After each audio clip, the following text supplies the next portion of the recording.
our church in Sullivan. Rob came to Jesus about 3 years ago in November, and he started coming to our men's retreat, and God's wonderfully transformed his life. And then the second half, we're going to hear from Gary Archer from our Sturgis Church. He'll tell you his story of how he came out from being a Jehovah's Witness to a witness for Jesus. A Mormon. A Mormon. I asked my brother this morning if he was Jehovah's Witness, and he said, That sounds good to me. Same difference. Same difference. He came out from a cult to be a Christian. So, and he only, and while he was a Mormon, but he still only got one wife, so. Amen to that. And she's all he can handle, trust me. Okay, Father, bless our time together and just give us a great day. We love you and praise you in Jesus' name. Amen. Rob, come and share with us what God's done in your life.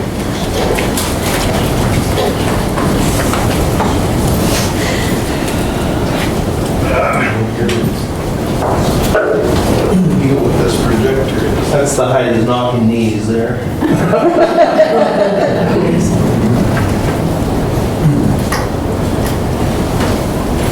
Good morning. Good morning. Bear with me. I've related the story a time or two. When I was in college, my major required me to take a speech class, and I took it 3 times and never completed it. Basically, I would say I had an up and down normal childhood. That's where you're supposed to start it. As a child, I remember I was in church every Sunday. Walked myself to Sunday school, to church every Sunday. And parents went every now and then, didn't go.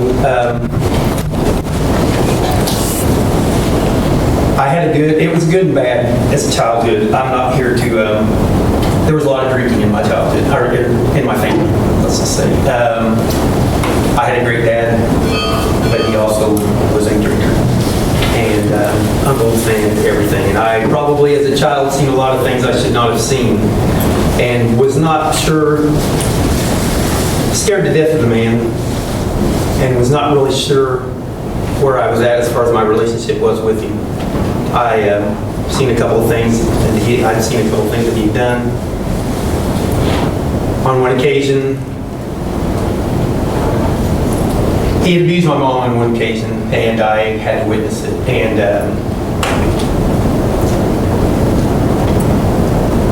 the man looked at me when I got up. I had an uncle that was out back, and I got up because mom was yelling for me to go out and get him. And he looked at me and told me he'd kill me if I got up off the couch. But luckily my brother got up and ran outside and got him. But anyway, I didn't know, like I said, how I felt about him.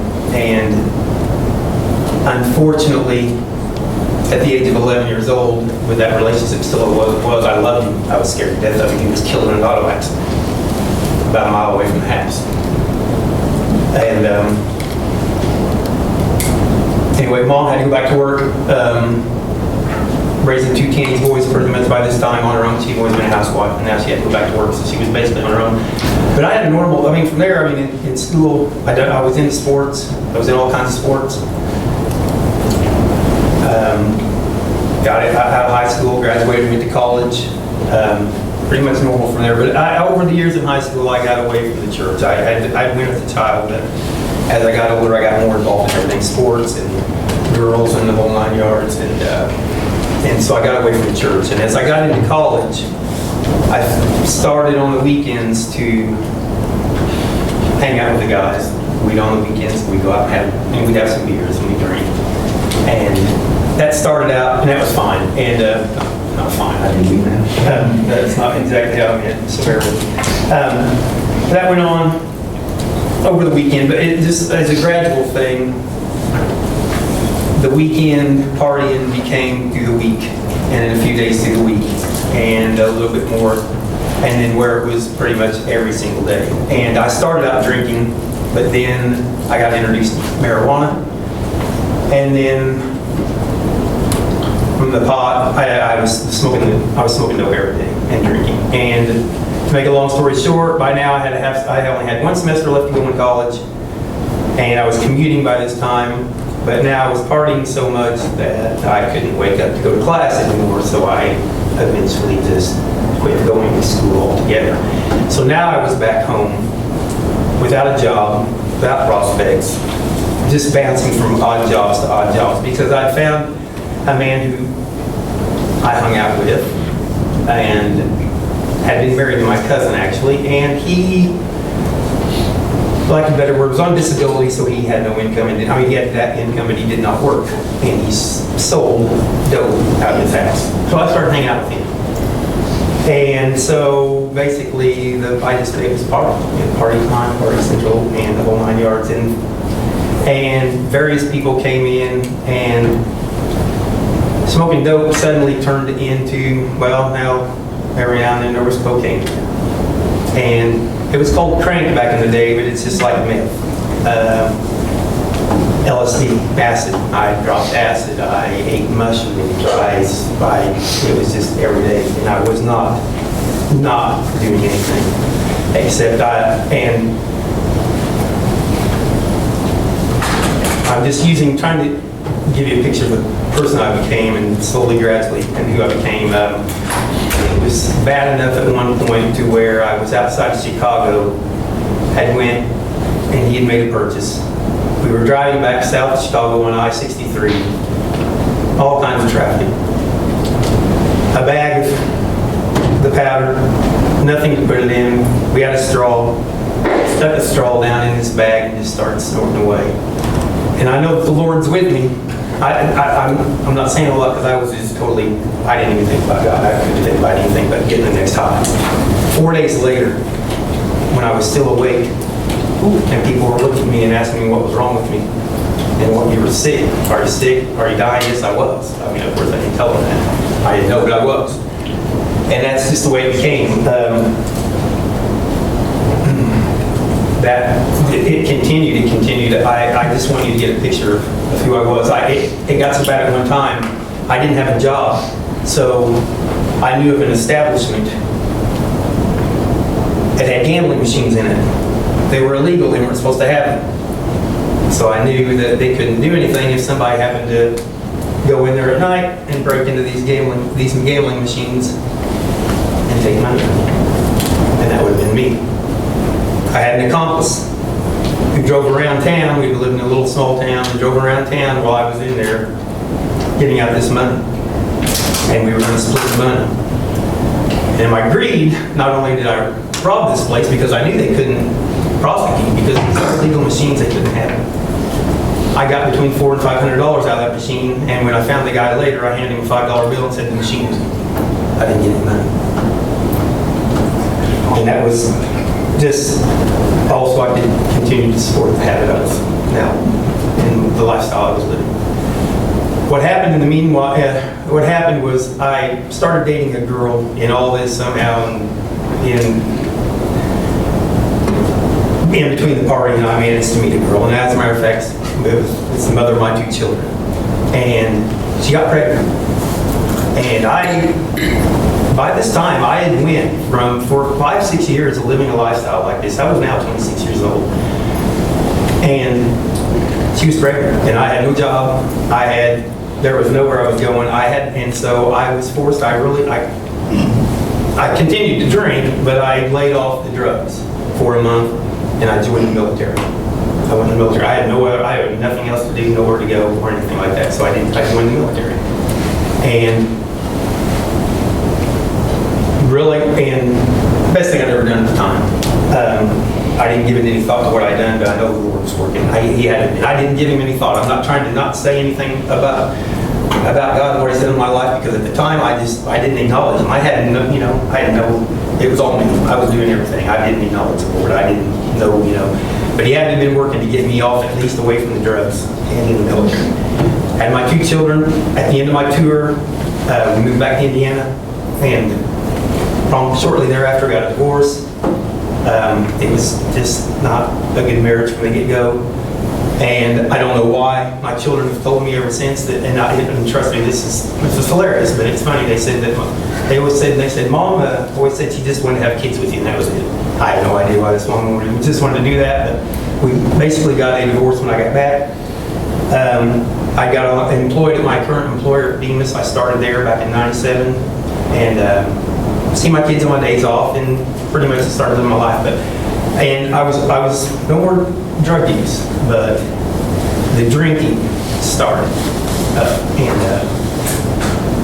I'd grown up in that. It was just one thing I always said to myself, that's one thing I will not do. I'm not going to subject my children to any of this. And lo and behold, I did. It started out just gradual again. I had a few beers here, a few beers there. They'd go to sleep at night when I had them. I'd have a few beers. And then it gradually got more and more and more. And to the point to where I worked night shift, and I would get off in the mornings, go to the bar. There was a bar that opened at 7. I would be there till noon, 1 o'clock, get 3 or 4 hours sleep, go back to work. I was a lot younger then. I thought I could handle it. The next night I went to work, I would do this again, and then the next night I did it again. Ladies and gentlemen, I have to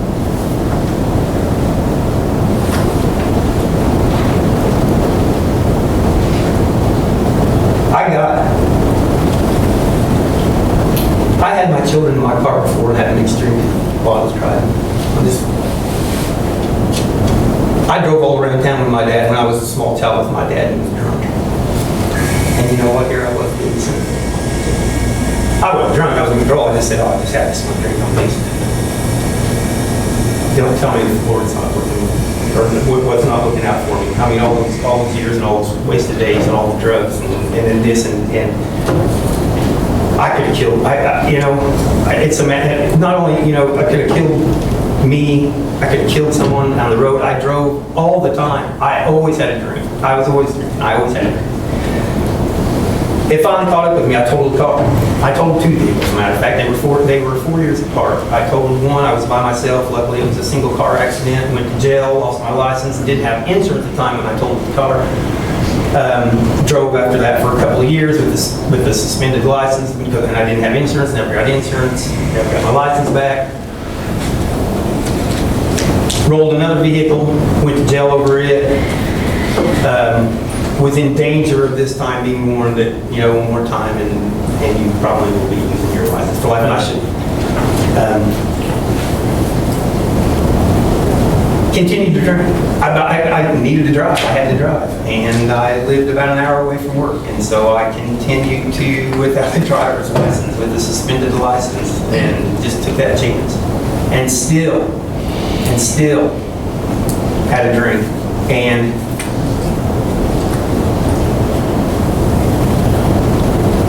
by the grace of God, I got introduced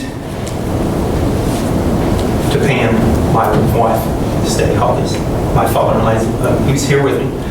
His daughter. Okay, we were introduced at work by a coworker, and she had 3 questions for me when she met me at work.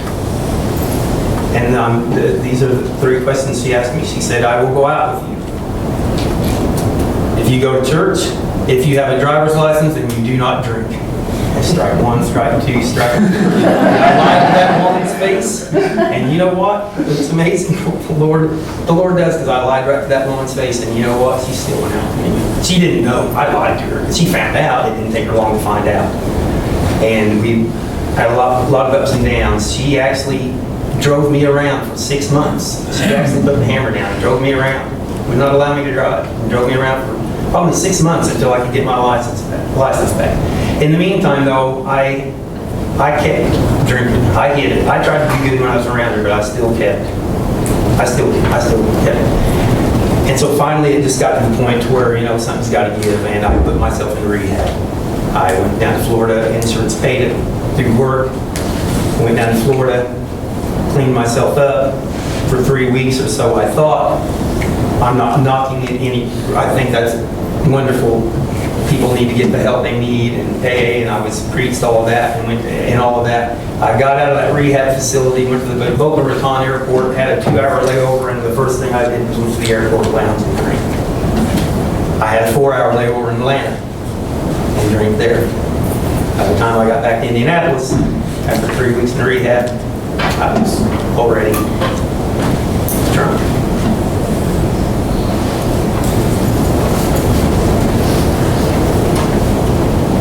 I dated Pam, and by this time she was like, out, I had this. So to make a long story short, from there, I ended up on my mother's couch, 80 years old. She was sick. We didn't know it at the time she had been sick, but I had nowhere to go. And so I just slept on her couch. I worked. I always continued to work. People, I guess, would call me a functioning alcoholic because I always worked. But I slept on my mom's couch. I think, in hindsight, and if she would have been young, a little more healthier, I did not know she was sick. She might have told me, get out, and it would have been the best thing she could have done. But basically, I laid on her couch, went to work, still continued to drink in her home. And finally, she had diverticulitis and got rushed to the hospital and spent 19 days in the hospital. She was a saved woman. There was a thing right there for putting up with this for her whole life and during what her son's done over his years. But I was there, she was already saved, but I was there when the preacher came in and she accepted the Lord, but she had already been saved, and I was by her side when she died. But she died not knowing. I like to think that the Lord has let her know that she died and I was still a mess. Well, it forced me. I was able to stay in her home for a couple of weeks while we were cleaning stuff, and she was paid up through the month, but suddenly I was homeless. I had a great job. I really had a great paying job. A great job, been there 18 years, and I had no home. I'm homeless. That's where my life had taken me. I was staying in a little dive motel, and it was a dive motel. I mean, it was, and I would sleep, work. My kids weren't even really coming around and seeing me by this time.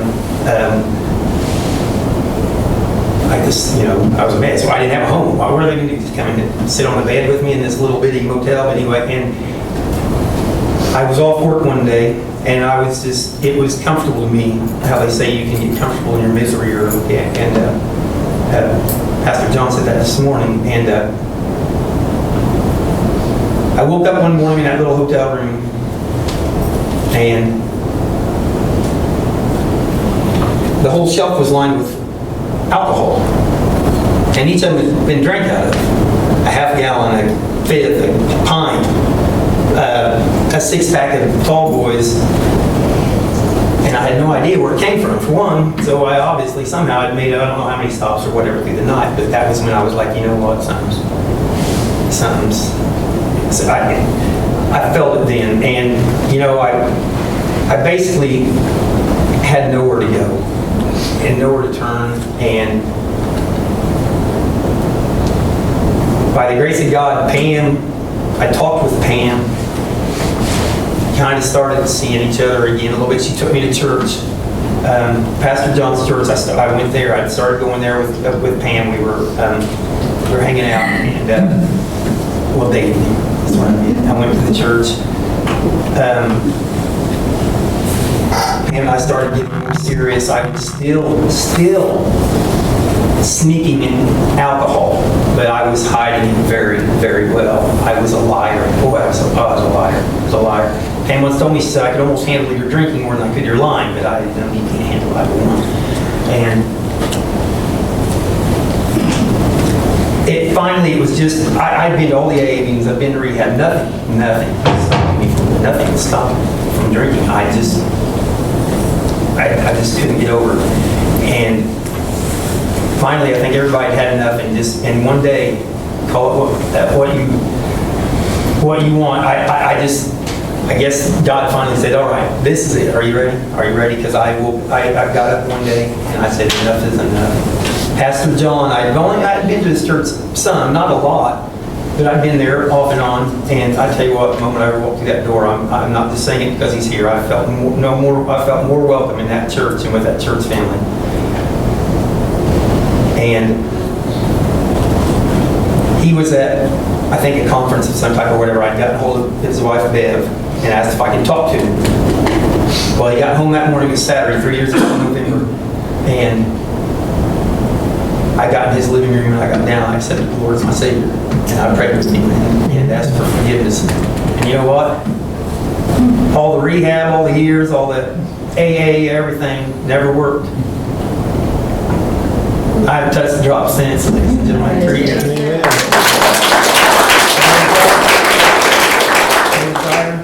And, you know, it's not being easy.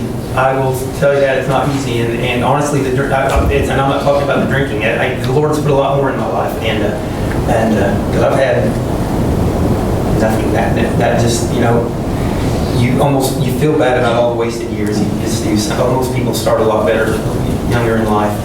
But I'm very thankful because the Lord put a wonderful wife, gave me a wonderful wife, a wonderful family.